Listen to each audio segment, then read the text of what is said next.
เป็นจะได้ลูกหนาวบ่หนาวเดี๋ยวนี้หนาวโอ้ความร้อนแล้วว่าหนาวจะได้นี่มื้อนึงแล้วก็อาบน้ำเด้ออาบน้ำแล้วก็กินยาแล้วก็พักผ่อนแล้วก็นอนน้องเล่นโทนนี่ก็คือหูตาแดงหมดแล้วเดี๋ยวนี้นะ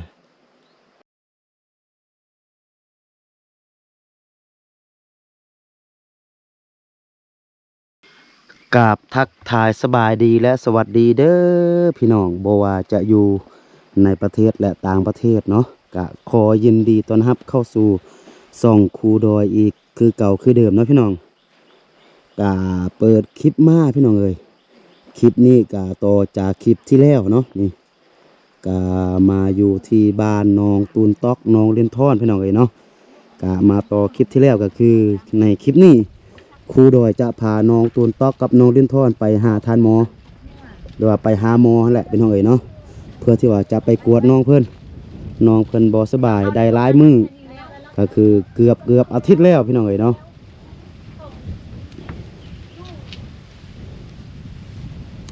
เอาหมวกใส่ได้ลูก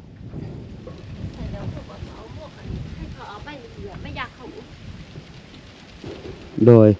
มาตอนนี้เอาไปหมวกเอานี่ไปไม่อยากเขามีคุณละอันคุณละ อ๋อโดยไปคือบ่ใส่หมวกได้ลูกมึงก็เอาหมวกเสื้อได้ป่ะสันฮ้อนเด้คือเรายันมันไปยุ่ยันปิ้วเอานี่เก๋าไปเอานี่เนาะนอนอยู่ต่างกลางเอามาสบายดีก่อนโดยสบายดีโดยเดี๋ยวจะนั่งทางหน้าหรือว่านั่งทางหลังนั่งข้างล่างนั่งทางล่างท่อนนั่งข้างล่างอีตอกนั่งต่างกลางท่อนมึงนั่งอุ้มน้องแม่อ๋อโอเคฉันไปเลยเนาะเดี๋ยวนี้ครูดอยกับน้องเล่นท่อนแล้วก็น้องตูนตอกกะมาหอดอยู่ที่โฮงโมน้อยปากหาดโฮงโมน้อยปากหาดเป็นที่เฮียบห้อยนะพี่น้องนี่เส้นทางที่ว่าเฮามาเมื่อกี้ครูดอยบ่ได้ถ่ายเส้นทางพี่น้องเนาะเพราะว่าครูดอยขับรถแล้วก็สอนน้องเพิ่นมา2คนน่ะแล้วก็ทางมันเป็นทางดินแดงมีขี้ฝุ่นลายเนาะเป็นทางลูกรังนะถ้าจะถ่ายก็คือมันต้องได้ปล่อยมือนะมันอันตรายพี่น้องเนาะนี่กะบนนี่กะจะเป็นบ้านคนนี่ตัวนี้กะจะเป็นโฮงโมหรือว่าซุกซาลาพี่น้องเนาะนี่กะจากบ้านน้องเลียนทอนกับน้องต้นตอกมาหาโบนี่กะไกลเติบพี่น้องขี่รถจักรมากะประมาณ30 นาทีนี่แหละเนาะถ้าว่าครูดอยบ่พาน้องเพื่อนมาก็คือให้เอื้อยพรพาน้องเพื่อนมานะเนาะก็คือเพื่อนจะได้ย่างมาพี่น้องถ้าหากว่าย่างมานี่ก็จะใช้เวลาประมาณ40-50 นาทีพุ่นแหละหรือว่าชั่วโมงนึงพุ่นแหละจึงจะมาฮอดอยู่บนนี้นะพี่น้องเนาะเพราะว่ามันใกล้นี่ตัวนี้ก็จะเป็นสุขศาลาเนาะพี่น้องเนาะเดี๋ยวเราจะเข้าไปทางในก่อนแล้วก็ครูดอยจะไปถามทานหมอเพิ่นถ้าหากว่าทานหมอเพิ่นให้ถ่ายครูดอยก็จะถ่ายเนาะแต่ว่าถ้าทานหมอเพิ่นบ่อนุญาตให้ครูดอยถ่ายก็จะบ่ได้ถ่ายพี่น้องเอ้ยเดี๋ยวจะเอาน้องเพิ่น2คนมากวดก่อนฮ้อนบ่ลูกฮ้อนบ่ฮ้อนเนาะ ไปตอนนี้หมอเพิ่นกำลังกวดพี่น้องเนาะ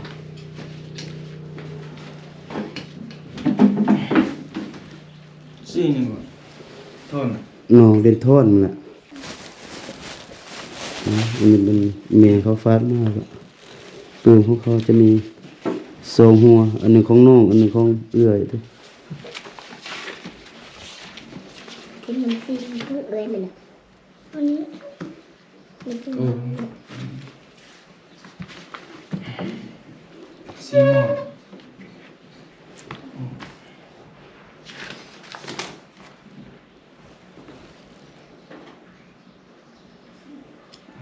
ปันโค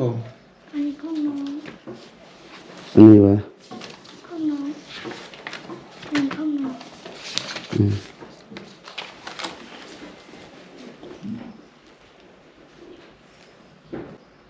นี่แต่ออกตุ้มนี่แหละ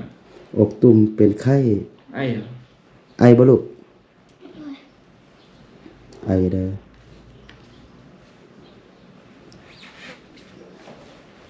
ที่10 ปีแล้ว2015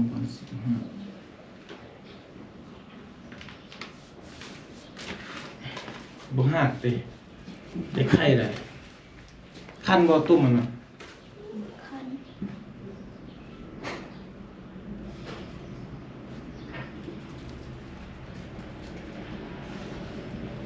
เป็นได้จึงมื้อ ได้เกือบอาทิตย์หนึงแล้ว5-6 มื้อแล้ว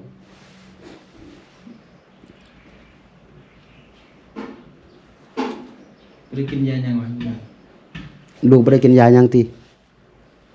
กินยาหยังได้ ไม่กินแต่ยากาแฟ ยาแก้แพ้อ๋อโดย คิดฮอดเนาะติเขาเอาเป็นจุดที่มันใส่เบิ่งตามตัวเอามา ออกดูขี้ก็เต็ม เป็นสุดใส่ได้เลยจุดฮอดได้ตัวนี้ เป็นอีสุกอีไซแม่นบ่ ยังเม็ดได้อยู่น้องกินยังเม็ดได้10 ปี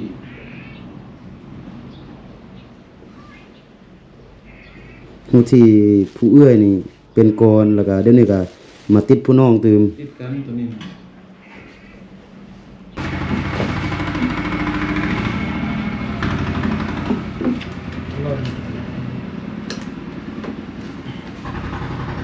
กินยาหนามอ่ะบอกไปได้สร้างน้ำหนักจิกโลไปสร้างน้ำหนักกันไหมลูก สั่งน้ำหนักไปทั้งสองคนไปไปสั่งน้ำหนักพี่เป็นน้ำหนักนี่ยืนอยู่นี่ยืนอยู่นี่นี่ยืนอยู่นี่ บ่ขึ้นเลย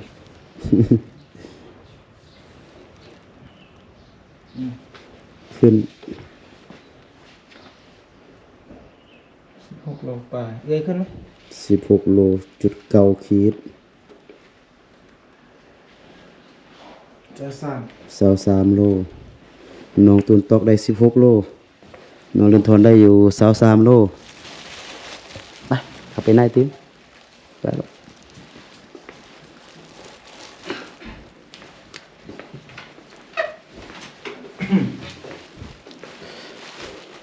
บ่ได้เข้าเฮียนชั้นเนาะตัวไอ้น้อง น้องเรนทอนได้เข้า อย่างน้องตูนตอกบ่ได้เข้าเนาะ พี่เซ อันนี้บ่ได้สักปัญญาสักข้อแต่เข้มทำอิดได้อายุเกินล่ะ ยาวัคซีนก็บ่ได้ซักนั่นน่ะ อันนี้เอา ทีนี้มันป่วยแล้วก็ป่วยหนักเอาเนาะ มันบ่มีข้อมูลละเอียดเด้ออันนี้มันขึ้นกับฮอร์โมนเนี่ยเด้เปิดบางทองพวกนี้เด้ถ้าเขาบ่รายงานละเอียดเขาก็บ่รู้จะนำแหละปลาไม้เด็กมันอยู่นำเขาเด้มันบ่ได้อยู่นำเฮา13ได้ไง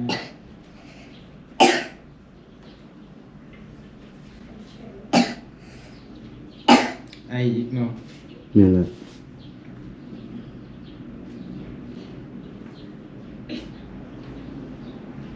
โอ้มีเด็กมีพ่อก็น่าได้เรียนได้ลามีพ่อก็ คันเรื่องคันเป็นตุ้มอะไร บ่ต้องเกาลูก เขา เขาไม่เห็นนะ เกาเดี๋ยวมันเป็นลายติมได นี่จะเป็นตุ้มอย่าเขาอย่าเขาได้เนี้ย อันนี้เขาพวกพื้นฐาน โอเค เป็นจะให้พวกมันตามเสียตามอักเสียเองทำพื้นฐานแล้วเนาะ โอเคจะนี่มันต้องว่าออกปลายได้เบิ่ง สุดเลย นี่ติดกันไว้สองไอ้น้องนี่ที่นำกันมันพันทางอากาศก็ได้พันทางผิวหนังได้มันพัดกันได้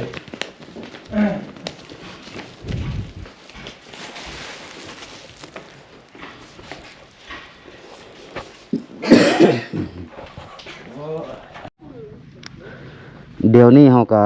กวดน้องเพิ่น2 คนเป็นที่เรียบร้อยพี่น้องเอ้ยเนาะนี่เดี๋ยวนี้ก็กำลังจะเดินทางกลับพี่น้องเอ้ยเดี๋ยวรายละเอียดแล้วก็ไปฮอดเฮือนพี่น้องครูโดยจะอธิบายเนาะว่าเป็นแม่นหยังแล้วก็รายละเอียด เป็นแนวใดแล้วก็ได้ยามีหยังแด่นะเนาะเดี๋ยวจะไปอธิบายให้เอ้ยพรเพิ่นผู้เป็นแม่อยู่เฮือนพุ่นแล้วก็ ให้กับบรรดาพ่อแม่พี่น้องได้ฟังน้ำกันเลยนะเนาะโอเคจะเอากลับกันเนาะเดี๋ยวมันสิมืดโอเคขึ้นรถบัดนี้เดี๋ยวนี้เฮาก็กลับมาฮอดเฮือนเป็นที่เรียบร้อยพี่น้องเอ้ย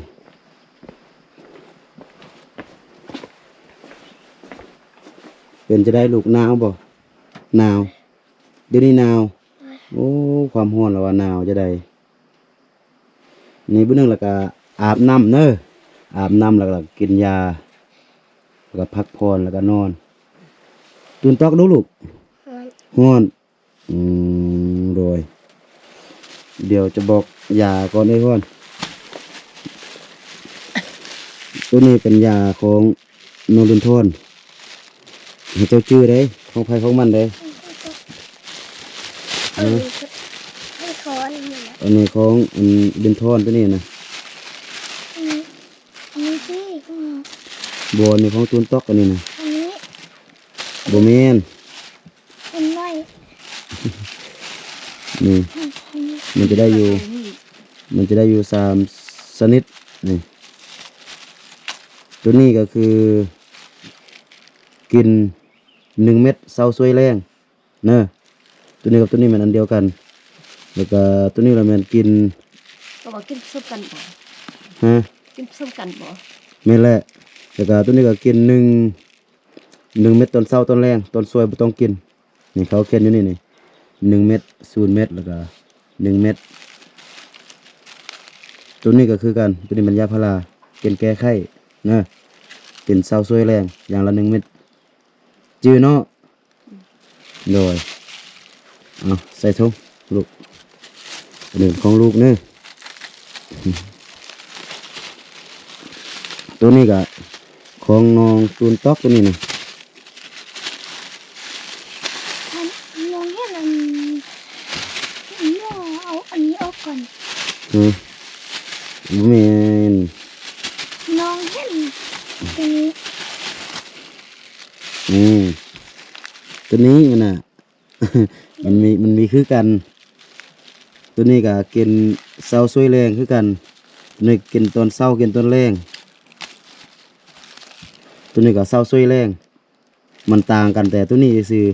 ของน้องอันตุนตอกมีตัวนี้จื้อเนาะโทษตีนยับมาพี่โอลูกตีนก็ พริกมาเป็นที่หมกนี้ เอา แค่นั้น จับใส่ธง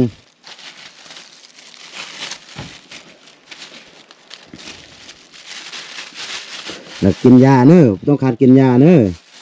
ถ้าบ่กินยาบ่ดีเด้เนอะ ใจแม่ เลย อันที่สำคัญแม่นทานหมอเพิ่นว่าแม่นเครื่องนุ่ง ให้เจ้านี่มันซักเครื่องนุ่งให้ลูก ซักละวานต้นนุ่งน่ะมันมักอันมักได้อันนี้นะมัก คือสมมุติว่านุ่งเดี๋ยวนี้บ่นึงอาบน้ำก็เปลี่ยนอันใหม่แล้วก็เอาตัวนี้ไปซักบ่ต้องปะปนกับอันตัวที่ว่ายังบ่นุ่งสมมุติว่าเจ้าปะปนตัวที่ว่ายังบ่นุ่งแล้วก็เสื้อมันจะติดกันนั่นน่ะ เขาซักตลอดเขาอันนี้นะแล้วเขามักนุ่งเครื่องเปื้อนอีทอนคือกันไปอยู่พุ่นน่ะเครื่องมันบ่นำซักเขาบ่ได้อยู่เด้ โดยเดี๋ยวนี้แหละแม่นให้ก็คือตัวที่ว่านุ่งแล้วก็ปะอยู่นอกต้องเข้าในบ่ได้มัน ยื้อเพิ่นเว้าหั่น มันจะติดอยู่ในหั่นน่ะ เปลี่ยนเครื่องมือมักก็ว่ามักนุ่งเครื่องเก่า แล้วก็ซัก แล้วก็บ่ต้องให้อาบน้ำเย็นระยะเดี๋ยวนี้หั่นน่ะให้ต้มน้ำอาบเป็นน้ำอุ่นถ้าอาบน้ำเย็นมันจะแห้งไปอีกน่ะมันแห้งเกิดตือมันน่ะแล้วต้มน้ำอาบเช้าแดในมื้อหนึงค่อยกลับแล้วก็ต้มน้ำให้ลูกให้อาบอันน่ะอาบแล้วก็กินข้าวกินน้ำแล้วก็กินยานี่เบิ่งน้องเล่นโทนนี่ก็คือหูตาแดงหมดเลยเดี๋ยวนี้น่ะหนาวบ่ลูกหนาวแล้วก็บ่นึงให้แม่ต้มน้ำอาบแล้วก็กินข้าวบ่ยากก็กินเน้อกินข้าวแล้วก็กินยาเดี๋ยวนี้ก็คือ เป็นไข้เป็นไอเจ็บคอ แม่ แล้วก็ออกตุ่มนี่เป็นอิสุกอิไสเดี๋ยวนี้นะมันยังมียาท่าตืมแต่ว่าอยู่โรงหมอเพิ่นบ่มีเดี๋ยวสมมุติว่าทำอื่นน่ะค่อยกลับมาแล้วค่อยจะซื้ออยู่เมืองเพิ่นมาให้ยาอันท่านะนี่ลูกต้องเกาลูก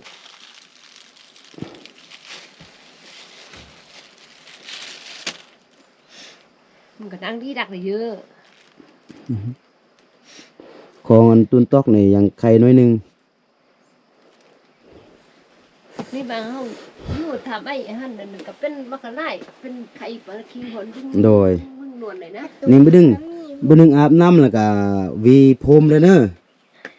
อาบน้ำแล้วก็สระหัวแล้วก็หวีผมแล้วก็เครื่องนุ่งตัวนี้ก็เปลี่ยนตัวใดที่ว่าลูกนุ่งแล้วก็เอาปะอยู่นอกแล้วก็ให้แม่ซักถ้าบ่ซักแล้วบ่ต้องเอาเข้าอยู่ในถ้าเอาเข้าอยู่ในแล้วก็บ่นึงมันติดตัวอันอยู่ในหั่นแล้วก็ลูกเอามานุ่งแล้วก็มันก็ติดเสื้อมันตืมเด้อหนาวหลายบ่เดี๋ยวนี้เบิ่งเล็บมือล่างเด้อโอ้ตีนมือล่างเด้อโอ้ลูก อันนั้นใหญ่แม่มันก็บ่เฮ็ดสะอาดอีนี่น่ะบ่ได้เทื่อแล้ว บ่ได้พัดเมื่อเช้านี่ได้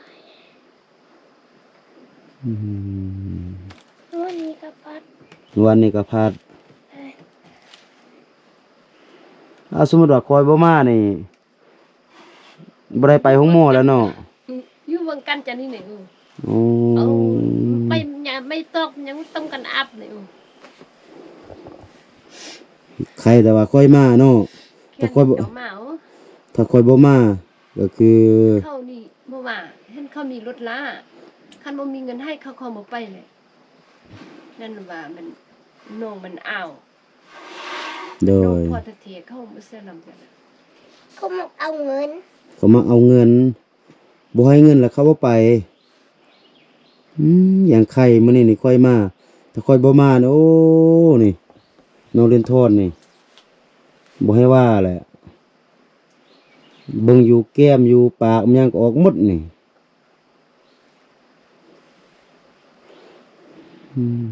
กินยาแล้วก็ดีนะลูกเด้อเป็นตาดูต้นพี่น้องเอ้ย เจ้านั่นบ่อันนั้นเขาบ่มีศพ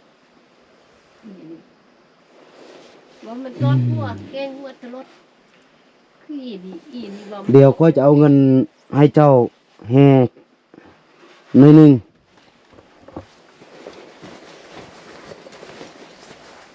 ค่อยมื้ออื่นก่อนจะว่าจะมาส่งไปให้เขาว่ามื้อวันสิ้นมื้ออื่น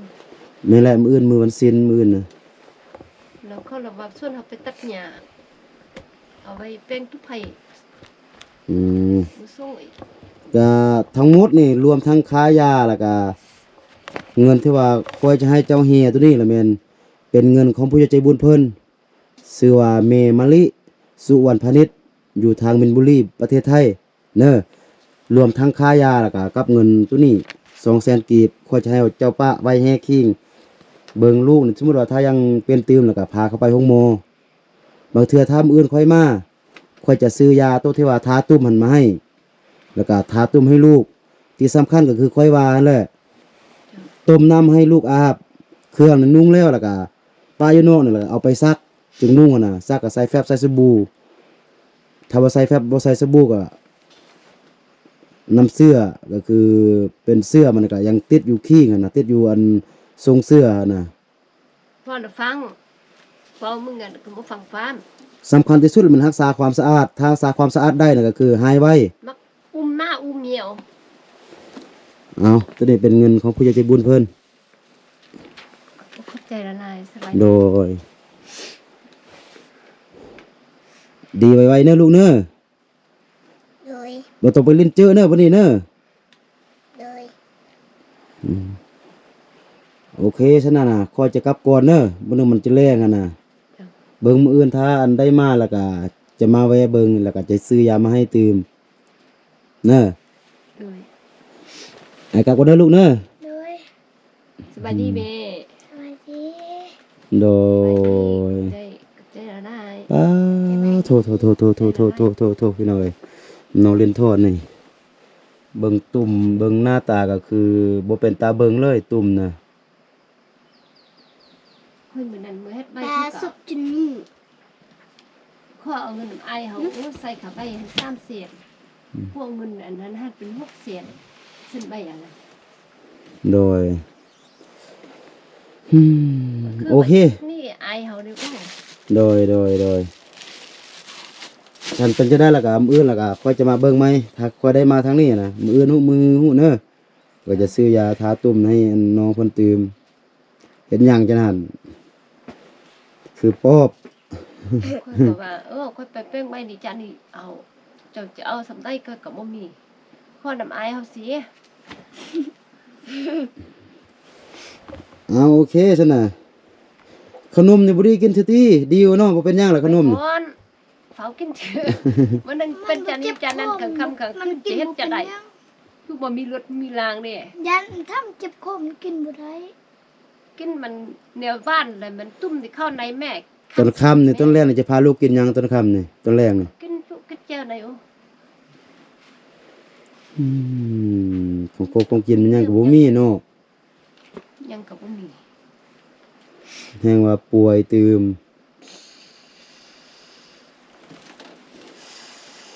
ถ้ามีป่วยแล้วก็แบบนี้แล้วก็มีของครบของกิน ให้กินก็ยังไข่ในของครบของกินมันหยังก็บ่มีเอาซั่นอีกกลับก่อนเด้อ เว้ย แล้วก็ถ้ามาหาแล้วก็ค่อยอันนั้นมาหาตื่มสบายดีแล้วลูก สบายดี กับ โด แม่นะ ย ไปให้กันแล้วก็ไป สบายดี โดยก็ถือว่าแล้วพี่น้องเนาะพาน้องเพื่อนไปห้องหมอแต่ว่ามันเป็นห้องหมอน้อยพี่น้องมันยามันบ่ครบก็คือเมื่อกี้มีแต่ยากิน แต่ว่าเป็นยารักษาขั้นพื้นฐานซื่อๆถ้าจะให้ดีแท้ๆก็คือต้องเป็นห้องหมอใหญ่เพราะว่าตามที่ว่าครูรอยเบิ่งนี่ของน้องลินโทนก็คือนักพี่น้องคือเดี๋ยวนี้มันบ่เป็นแต่อีสุกอีไซอย่างเดียวก็คือเป็นไข้เป็นไอเจ็บคอตื่มหั่นน่ะเฉพาะน้องลินโทนแล้วก็ยาก็บ่ครบถ้าหากว่ามื้ออื่นถ้าหากว่าครูรอยได้มาครูรอยก็จะซื้อยามาให้น้องเพิ่นมื้อนี้ก็ยังลืมพี่น้องเนาะลืมยาแก้ไข้ของเอ้ยพรเพราะเอ้ยพรเพิ่นก็เป็นไข้คือกันนะกะบ่แน่บางเทื่อเอ้ยพรเพิ่นอีกมื้อหนึง2มื้อนี่บางเทื่ออาจสิติดอีสุกอีไสน้ำลูกหั่นน่ะเดี๋ยวนี้น้องเล่นทอนก็คือความร้อนพี่น้องเดี๋ยวนี้น่ะแต่ว่าน้องเล่นทอนนี่หนาวเนาะนี่เนาะก็คือทั้งค่ายาแล้วก็ทั้งเอาเงินสดให้กับเอ้ยพรเพิ่น200,000กีบก็เป็นเงินของผู้ใหญ่ใจบุญเพิ่นชื่อว่าแม่มะลิสุวรรณพานิชอยู่ทางมินบุรีประเทศไทยเนาะก็สุดท้ายก็ขออวยพรให้พรให้แม่เพิ่นจงอยู่ดีมีแห้งอยู่ดีมีสุขร่ำรวยทางสุขภาพแล้วก็ร่ำรวยทางเงินคำนอนหลับก็ขอได้เงินหมื่นนอนตื่นก็ขอได้เงินแสนแบนมือก็ขอได้เงินล้านเนาะสิ่งที่ว่าแม่เพิ่นให้ในมื้อนี้ก็ขอให้ไล่กลับคืนสู่แม่ในมื้อหน้าเป็นร้อยเท่าเป็นพันเท่าเนาะสาธุพี่น้องเอ้ยเนาะสำหรับคลิปนี้ก็จะประมาณนี้ก่อนพี่น้องเนาะเพราะว่าครูเราจะได้เดินทางไปเมืองพาเพราะว่าเดี๋ยวมันจะค่ำหั่นน่ะเนาะหากว่าท่านใดได้เข้ามาก็อย่าลืมกดไลค์กดแชร์แล้วก็เบิ่งโฆษณาให้ครูดอย เพื่อที่ว่าจะเป็นกำลังใจให้ครูดอยในการไปช่วยเหลือสังคมแบบนี้ต่อไปนะพี่น้องเอ้ยเนาะสำหรับคลิปนี้ครูดอยต้องขอตัวลาไปก่อนสบายดี